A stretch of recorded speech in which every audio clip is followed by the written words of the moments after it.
हमारे रोजमाइन ट्रस्ट के जरिए हजारों की तादाद में बच्चे नेपाल से आकर पढ़ते इंडिया में आते। दिल्ली बाजार में बैठे, काठमांडू में बैठे, विराट नगर में बैठे, सप्तरी में बैठे, ऐसे कई नेपाल के एडमिशन कंसल्टेंट के जरिए पंजाब और हरियाणा में जो स्टूडेंट्स भेजते हैं। जो हिंदुस्तान का बच्चा है, जो इंडिया का बच्चा है, उसकी फीस स्ट्रक्चर और नेपाल के फीस स्ट्रक्चर में 2 गुने का फर्क है।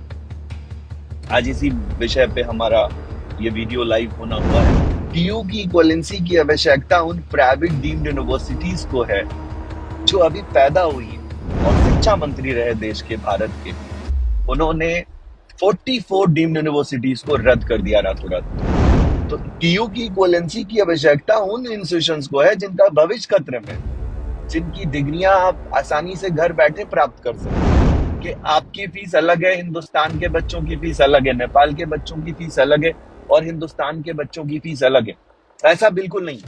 अगर आप रोजमाइन के जरिए आते हैं तो हम 300 देश के बड़े इंस्टीट्यूशंस में नेपाल के किसी भी छात्र का एडमिशन सिर्फ हॉस्टल फीस पे करवाएंगे। अगर उस नेपाल कंसल्टेंसी एसोसिएशन को इतनी फिक्र है स्टूडेंट्स की, जिस उद्देश्य से वो बना है, तो वो वहां की सरकार को क्यों नहीं बोलते हैं भाइयों कि आप अपना रिजल्ट तब निकालिए जब हिंदुस्तान के स्टेट गवर्नमेंट के एडमिशंस का डेट बचा हुआ हो।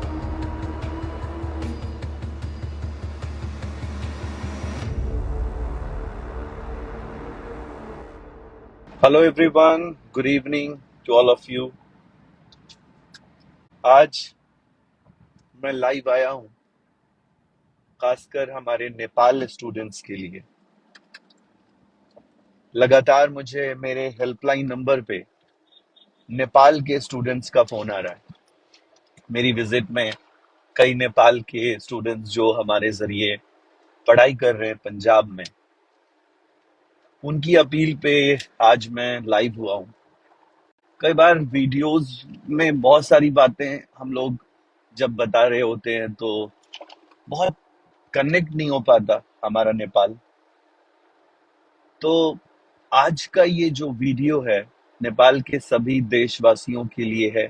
सबसे पहले उन सभी नेपाल के स्टूडेंट्स को, उनके अभिभावकों को मेरा नमस्कार है, नमस्ते नेपाल।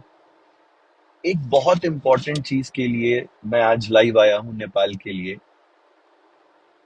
आपको जानकर खुशी होगी, ये आपको अंदाजा भी होगा शायद कि हमारे रोजमाइन ट्रस्ट के जरिए हजारों की तादाद में बच्चे नेपाल से आकर पढ़ते इंडिया में आते। लेकिन आज जो कॉलेजों के अंदर में, जिन कॉलेजों के विजिट पे मैं था, लगभग पंजाब में भी और हरियाणा में भी, वहां मैंने पाया कि एक जो नॉर्मल बच्चा है पंजाब से जो आया है, जो उसने हमें कंप्लेन दर्ज कराई कि नेपाल के मैक्सिमम कैंडिडेट्स के जरिए जो मेरी बातें हुई, उनके उनके पूरे हिस्ट्री को लिया हमने कि कितनी फीस पे आप आए हो, कैसे आए हो। तो एक बात साफ आई कि कई यहाँ के इंस्टीट्यूशंस जो हैं वो एक दिल्ली बाजार में बैठे, काठमांडू में बैठे, विराट नगर में बैठे, सप्तरी में बैठे, ऐसे कई नेपाल के एडमिशन कंसल्टेंट के जरिए पंजाब और हरियाणा में जो स्टूडेंट्स भेजते हैं,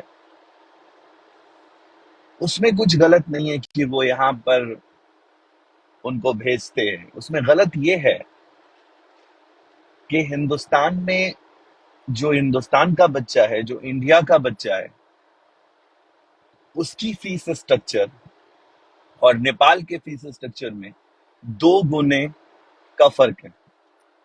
आज इसी विषय पे हमारा ये वीडियो लाइव होना हुआ है। और जब मैंने पूछा कि ऐसा क्यों है, तो उन्होंने बताया कि फॉरेन नेशन का शायद फीस लगता है। तो मैं आप सभी नेपाल के स्टूडेंट्स को ये गाइडेंस देना चाहता हूँ कि आप इंडिया के 88 कोर्सेज में एमबीए एमबीबीएस कोर्स को छोड़कर आप किसी भी जाति, किसी भी धर्म के हो, अगर आप नेपाल से इंडिया में पढ़ने की ख्वाहिश रखते हैं, तो आप वहां बैठे ये फैसला मत कीजिए। आप डायरेक्ट पटना आइए।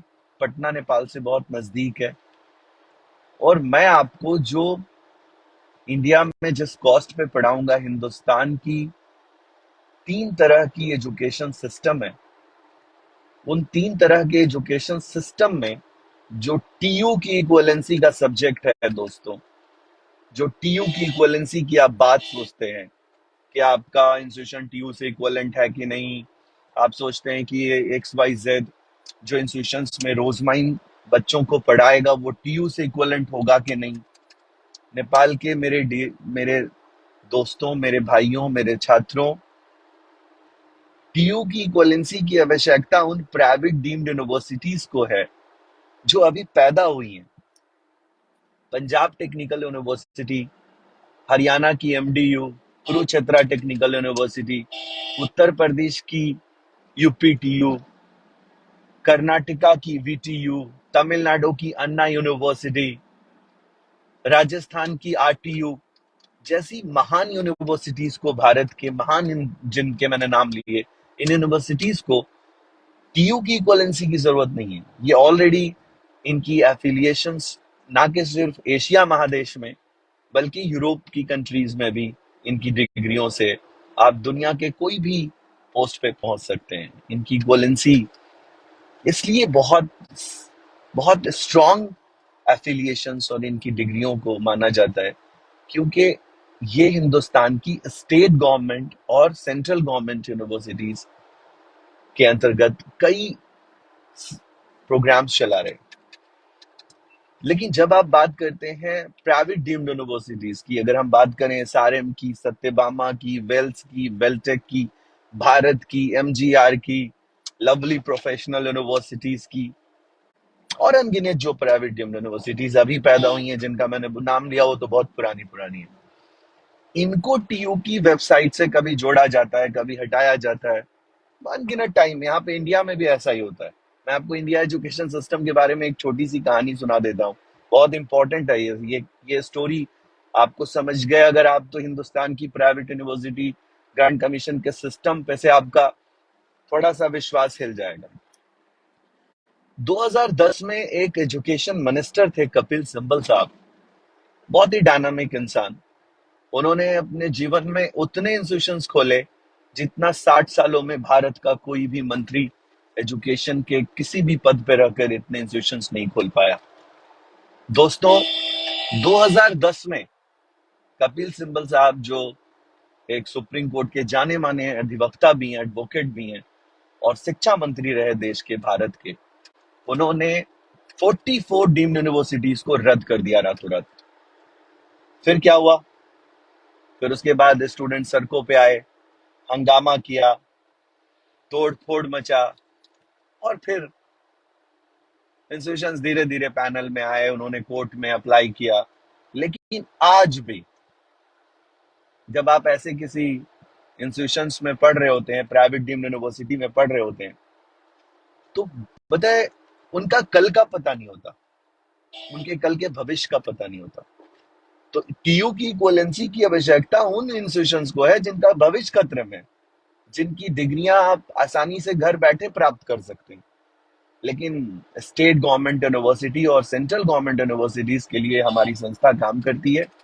और हम आपको जो आज की दावत में बताने जा रहे हैं कि हमारी AICTE, all India council of technical education, और स्टेट टेक्निकल बोर्ड और सेंट्रल यूनिवर्सिटीज का कोई ऐसा नॉर्म्स नहीं है दोस्तों कि आपकी फीस अलग है, हिंदुस्तान के बच्चों की फीस अलग है, नेपाल के बच्चों की फीस अलग है और हिंदुस्तान के बच्चों की फीस अलग है। ऐसा बिल्कुल नहीं। आपको एक टेक्निकल चीज से मैं समझाने की कोशिश करूंगा जिससे आपको मदद मिलेगी समझने में। नेपाल के मेरे बच्चों, ये बहुत ही जरूरी है आपका समझना। मेरा जो फेसबुक चैनल है, इसको 50% नेपाल में देखा जाता है। बहुत लोग नेपाल से कनेक्टेड हैं। हमारे कम से कम हजारों नहीं बल्कि 10,000 से भी ज्यादा स्टूडेंट्स इस पे हमारे साथ जुड़े हुए हैं।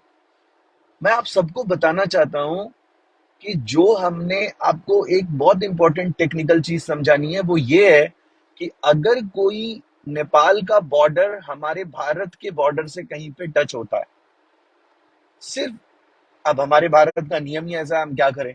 आप आप देखें, आप नेपाल के हैं, आप बिहार में पढ़ेंगे तो बिहार की स्टेट टेक्निकल यूनिवर्सिटी आपको फॉरेन नेशन कोटा अप्लाई करती है, बंगाल में फॉरेन नेशन कोटा अप्लाई करते हैं, उड़ीसा में फॉरेन नेशन कोटा अप्लाई करते हैं। क्यों भाई? क्योंकि वहां बॉर्डर लगा हुआ है शायद। ऐसा मैंने एक बंदे से पूछा जो हमारे यहाँ के इस तरह की कोलेंसीज पे काम करते हैं, तो उन्होंने हमें बताया। लेकिन आपको मैं बताऊं, जो हरियाणा है वो बॉर्डर से बहुत दूर है, जो पंजाब है वो कोई इक्वलेंसी नहीं मांगता आपसे, वहां डायरेक्ट आप जा सकते हैं, डायरेक्ट किसी भी स्टेट टेक्निकल यूनिवर्सिटी में अप्लाई कर सकते हैं। और अगर हिंदुस्तान के बच्चे की फीस 30,000 है तो आपकी भी 30,000 है इंडियन करेंसी में। उसकी कोई अलग से फीस स्ट्रक्चर नहीं है भाइयों। और हम लोग आपको, अगर आप रोजमाइन के जरिए आते हैं तो हम 300 देश के बड़े इंस्टीट्यूशंस में नेपाल के किसी भी छात्र का एडमिशन सिर्फ हॉस्टल फीस पे करवाएंगे। आप हमारी विजिट में उन इंस्टीट्यूशंस को देख सकते हैं, कई इंस्टीट्यूशंस को आप देख सकते हैं जिनमें हम काम कर रहे हैं। हम 300 में 90% इंस्टीट्यूशंस में हम आपका admission directly, without any entrance, without any test और विदाउट डिस्क्रिमिनेशन, हम आपका एडमिशन डायरेक्ट कर सकते हैं। और साथ ही साथ एक बहुत इंपॉर्टेंट चीज, आपकी कोई ट्यूशन फीस नहीं लगेगी और आपको कोई अलग से फीस इक्वलेंसी के लिए नहीं देना पड़ेगा। वो सारी जिम्मेदारी हमारे ट्रस्ट की होगी और हम लोग खुद उसको करेंगे। आपकी इक्वलेंसी के सब्जेक्ट पे जो भी काम करना होगा वो हमारा काम होगा, और हम आपको पहले एक पेपर बना के देंगे जिसको आप जाके टीयू में वेरीफाई कर लीजिएगा, तब जाकर आप हमें अप्लाई कीजिएगा।